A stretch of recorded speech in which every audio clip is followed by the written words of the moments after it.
नाज़रीन, एक सेलिब्रिटी या पब्लिक फिगर होने का मतलब है कि लोग आपके हर एक्शन को बहुत बारीकी और गौर से देखते हैं। इधर एक गलती और सारा स्टारडम खत्म। वैसे भी शोहरत और स्टारडम को हैंडल करना हर किसी के बस की बात नहीं होती। ये मैटर नहीं करता कि आप कितने सक्सेसफुल हैं या फिर आपने इस मुकाम तक पहुंचने में कितनी मेहनत की है। मैटर ये करता है कि आप उस लेवल पर पहुंचकर कितने हम्बल रहते हैं और किस तरह से सक्सेस को हैंडल करते हैं। बहुत से लोग ऐसे होते हैं जिनको जब कामयाबी मिलती है तो वो उनके सर चढ़ जाती है और फिर वो धड़म करके दोबारा गिर जाते हैं। आज के वीडियो में हम आपको ऐसे ही कुछ एक्टर्स और एक्ट्रेसेस के बारे में बताएंगे जिनकी सिर्फ एक गलती ने उनका पूरा का पूरा करियर ही तबाह कर दिया। सो आपसे रिक्वेस्ट है कि वीडियो को एंड तक जरूर देखें और अगर अभी तक वीडियो को लाइक नहीं किया तो जल्दी से लाइक कर दें और चैनल को सब्सक्राइब करके घंटी के निशान को दबा दें।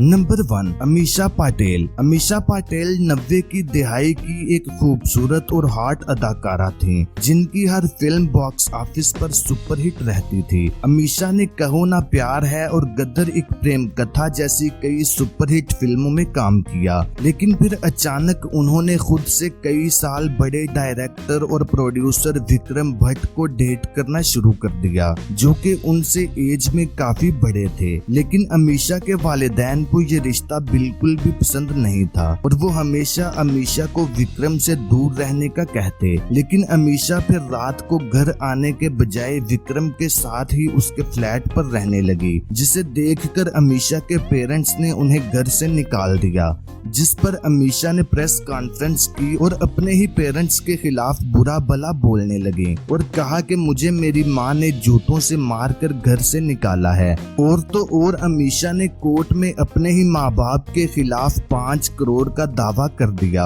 और कहा कि मैं अपनी सारी कमाई उन्हें देती थी और उन्होंने मेरी कमाई का गलत इस्तेमाल किया। उनकी इस हरकत ने उनका लोगों की नजर में इमेज बहुत गंदा कर दिया और प्रोड्यूसर्स ने भी अपना हाथ खींच लिया। इसी वजह से अमीषा को कुछ टाइम के लिए ब्रेक भी लेना पड़ा, लेकिन जब वापसी की तो उनका करियर खत्म हो चुका था। कोई भी उन्हें काम देने को तैयार नहीं था। आपको बता दें कि विक्रम भट्ट जिसके कहने पर अमीषा ने ये सब किया, बाद में उसी ने अमीषा को इस्तेमाल करके छोड़ दिया और बाद में अमीषा ने पेरेंट्स के साथ भी सुलह कर ली, लेकिन कुछ फायदा नहीं हुआ, जिसकी वजह से वो ड्रग एडिक्ट भी हो गयी। Number 2, Pulkit Samrat. Indian film industry में एक रूल है कि अगर इस इंडस्ट्री में टिके रहना है तो कभी भी सलमान खान से पंगा नहीं लेना, वरना आपका पूरा करियर खत्म हो सकता है। लेकिन कई सुपरहिट फिल्मों में काम करने के बाद पुलकित सम्राट से यही गलती हुई।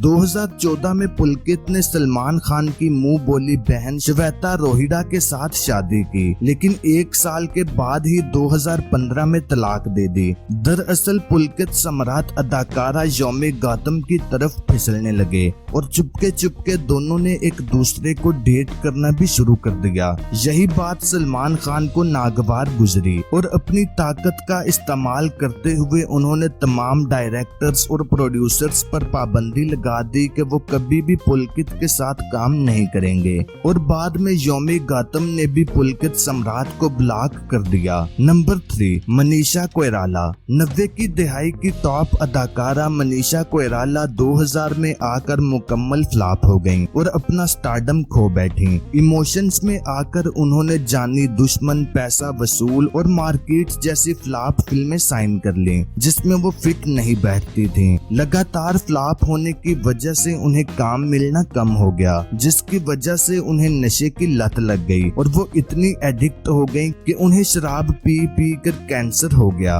और उन्हें इलाज के लिए बाहर जाना पड़ा और आज इस इंडस्ट्री में कोई उनका नाम भी नहीं लेता। नंबर 4, फरदीन खान। बॉलीवुड के इस खूबसूरत अदाकार को आखिरी बार फिल्म हे बेबी में देखा गया, जो कि बॉक्स ऑफिस पर कामयाब रही। लेकिन जैसा कि हमने पहले ही कहा कि स्टारडम को हैंडल करना हर किसी के बस में नहीं होता। कामयाबी फरदीन खान के सर चढ़कर बोलने लगी और वो नशे में पड़ गए। वो हर किस्म का महंगा नशा करने लगे। अक्टूबर 2001 में किसी ने उनके खिलाफ रिपोर्ट दर्ज करवाई और पुलिस ने उन्हें रंगे हाथों कोकेन खरीदते पकड़ा। पुलिस की रिपोर्ट के मुताबिक फरदीन खान की जेब से 9 ग्राम कोकेन निकली थी, जो कि इंडियन कानून के मुताबिक इलीगल है।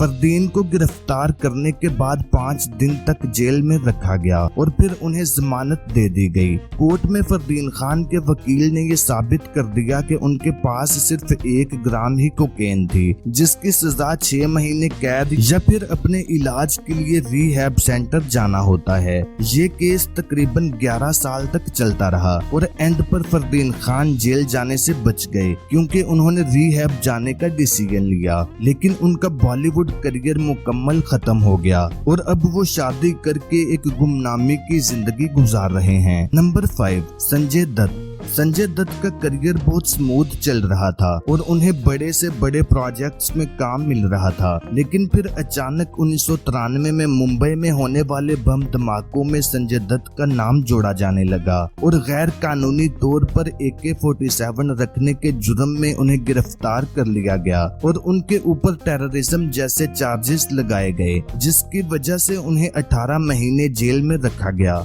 लेकिन फिर उन्हें जमानत पर रिहा किया गया, लेकिन केस चलता रहा और 2013 में उनके ऊपर से दहशतगर्दी के चार्जेस खत्म कर दिए गए, लेकिन इल्लीगल असलहा रखने के जुर्म में उन्हें 5 साल की कैद हो गई। लेकिन क्योंकि 18 महीने की कैद वो पहले ही काट चुके थे, इसलिए अब उन्हें सिर्फ 3.5 साल के लिए ही जेल जाना था और 2016 में उन्हें इस केस से बरी कर दिया गया। इस सारे अरसे में उनका बॉलीवुड करियर बुरी तरह से मुतासिर हुआ और शायद अगर वो इन सब मामलात में ना फंसते तो आज किसी और मुकाम पर होते। आप देख सकते हैं कि अब वो सिर्फ विलेंस के किरदार में ही नजर आते हैं और जो काम उन्हें मिल रहा है वो भी उन्हें उनके लिंक्स की वजह से ही मिल रहा है। शाइनी आहूजा। शाइनी आहूजा जिसने गैंगस्टर जैसी सुपरहिट फिल्म से अपने करियर का आगाज किया।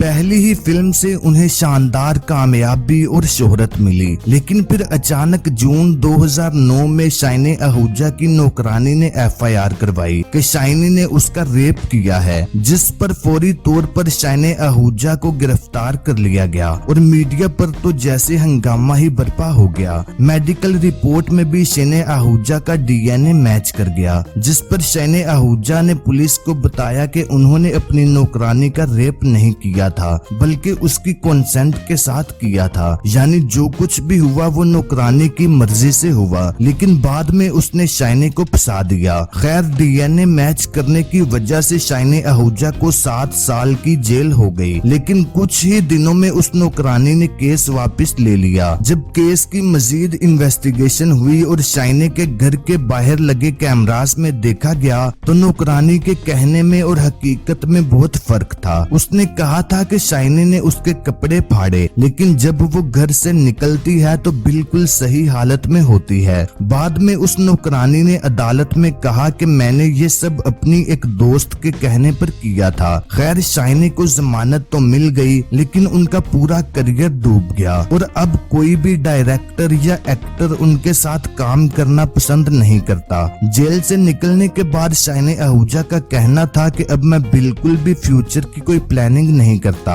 और ना ही मेरे कोई प्लान्स हैं, क्योंकि पहले मेरे बहुत सारे प्लान्स थे जो कि एक झटके में ही खत्म हो गए। शक्ति कपूर। शक्ति कपूर जो कि 90 की दिहाई के एक टॉप कॉमेडियन थे और अपने कनेक्शंस के बलबूते पर ही उन्होंने अपनी बेटी श्रद्धा कपूर को भी स्टार बनाया है। एक मर्तबा उनकी भी एक वीडियो लीक हुई जिसमें वो एक नई एक्ट्रेस को कह रहे थे कि अगर तुम्हें फिल्मों में काम हासिल करना है तो उनके साथ बिस्तर में जाना होगा। इस वीडियो में शक्ति ने उस लड़की को ऐश्वर्या राय का भी हवाला दिया और कहा कि फिल्म ताल में ऐश्वर्या राय ने भी काम हासिल करने के लिए सुभाष गए जो कि इस फिल्म के डायरेक्टर थे, उसके साथ रातें गुजारी थी। लेकिन असल में वो लड़की कोई एक्ट्रेस बनने नहीं आई थी, बल्कि वो एक जर्नलिस्ट थी जो कि स्टिंग ऑपरेशन के जरिए बॉलीवुड के घिनौने करतूतों से पर्दा उठाना चाहती थी। ऐश्वर्या में सुभाष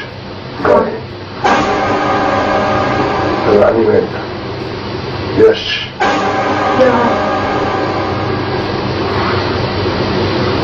and the pretty.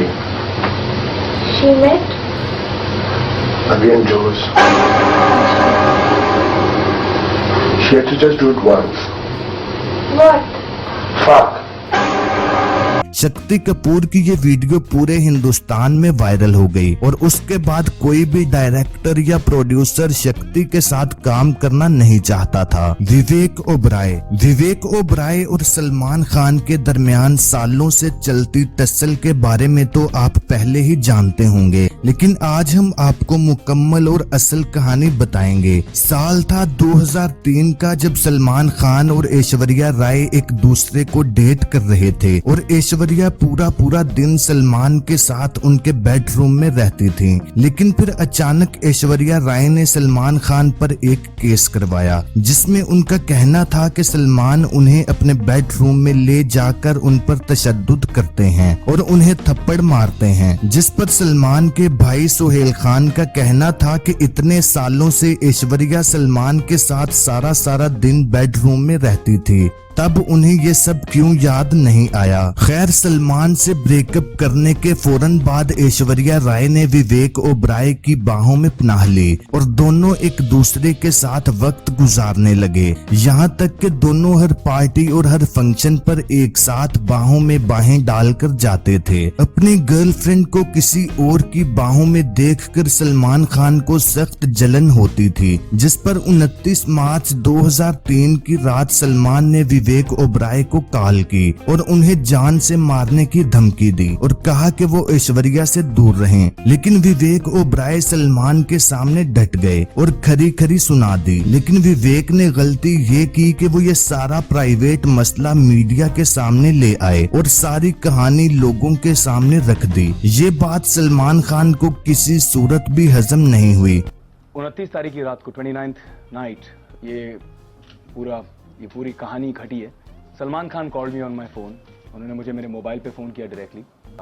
शुरुआत में ही जब उन्होंने बात की तो मुझे लगा कि उन्होंने खूब शराब पी रखी थी, शराब के नशे में धुत थे। और फिर वहाँ से बात शुरू हो गई और एक के बाद एक उन्होंने नाम के बाद नाम लिए एंड मैं दंग रह गया हूँ। He started talking. उन्होंने ऐश्वर्या का नाम लिया, उन्होंने दिया मिर्जा का नाम लिया, रानी मुखर्जी का नाम लिया, उन्होंने सोमी अली तक का नाम लिया और उन्होंने कहा कि मेरे इन सब के साथ फिजिकल रिलेशंस हैं। थोड़ी देर तक मैं चुप रहा। फिर जब उन्होंने बहुत इतनी गटर से गंदी जबान इस्तेमाल की और सलमान ने रातों रात अपनी ताकत का इस्तेमाल किया और तमाम प्रोड्यूसर्स और डायरेक्टर्स से कहा कि वो विवेक ओबराय के ऊपर से अपना हाथ उठा लें। विवेक ने बताया कि उन्हें उसी रात एहसास हो गया था कि उनसे गलती हो गई है, क्योंकि जिन लोगों ने उन्हें एनकरेज किया था कि सलमान के खिलाफ स्टैंड लें, बाद में उन्हीं लोगों ने हाथ खींच लिया। और यहाँ तक कि जो फिल्में वो पहले से साइन कर चुके थे और उनके पैसे भी ले चुके थे, उनके प्रोड्यूसर्स ने भी पैसे वापस मांग लिए। जब मैं वहां बैठा था प्रेस कॉन्फ्रेंस करने के लिए, तभी मुझे पता चल गया था कि मैं गलत कर रहा हूं। सडनली मेरे पीछे किसी का सपोर्ट नहीं था। जितने लोग मुझे कह रहे थे कि ये करना चाहिए इस तरह, वो भी अपने मेरे सबसे करीब लोग भी मुझसे दूर हो गए, थोड़े से हट गए कि भाई ये हमारी रिस्पॉन्सिबिलिटी नहीं है। जब वो अटैक मुझ पर हुआ उसके बाद कि लोगों को कहा गया कि you can't work with him, लोग आते थे मुझे कहते थे कि भाई हमें साइनिंग अमाउंट वापस दे दीजिए क्योंकि हम आपके साथ फिल्म नहीं कर सकते हैं, हमें वहां से प्रेशर है, यहाँ से प्रेशर है, इस लॉबी से प्रेशर है, उस लॉबी से प्रेशर है। उसके बाद विवेक ओबराय ने दोबारा प्रेस कॉन्फ्रेंस की और सलमान खान से माफी मांगी, लेकिन सलमान ने माफ नहीं किया। और इतना ही नहीं, विवेक सलमान के घर गए लेकिन सलमान नहीं मिले। एक अवार्ड शो में विवेक ओबराय डांस कर रहे थे और सलमान फ्रंट पर बैठे थे। विवेक ने स्टेज पर खड़े होकर कान पकड़कर सलमान से माफी मांगी, लेकिन सलमान ने मुंह फेर लिया। विवेक ने बताया कि ऐश्वर्या राय जिसके लिए उन्होंने ये सब किया था, बाद में उसी ने कह दिया कि तुम बहुत इम्मैच्योर हो, जिसका उन्हें बहुत दुख हुआ। जिनके लिए आपने ये सब किया, उन्होंने कभी आपको थैंक यू बोला या अप्रिशिएट हुआ ये जेस्चर? नहीं हुआ। उल्टा ये हो गया था कि भाई तुम बड़े इम्मैच्योर हो, तुम्हें ऐसे नहीं करना चाहिए था। तो मैं ऐसे देख रहा था कि ये क्या हुआ? उस वक्त विवेक ओबराय अपने करियर के उरूज पर थे और उनकी हर फिल्म हिट हो रही थी, लेकिन उस एक प्रेस कॉन्फ्रेंस के बाद उनका पूरा का पूरा करियर ही डूब गया और अब शायद उनकी फिल्मों को कोई याद भी नहीं करता। तो नाज़रीन, अब तक के लिए इतना ही। उम्मीद करता हूँ आपको ये वीडियो काफी पसंद आई होगी। अगर आपको ये वीडियो अच्छी लगी तो वीडियो को लाइक और शेयर जरूर करें और मजीद ऐसे ही वीडियोस देखने के लिए मेरे इस चैनल को सब्सक्राइब करके घंटी के निशान को दबा दें ताकि नई आने वाली वीडियोस आपको बर वक्त मिलती रहें।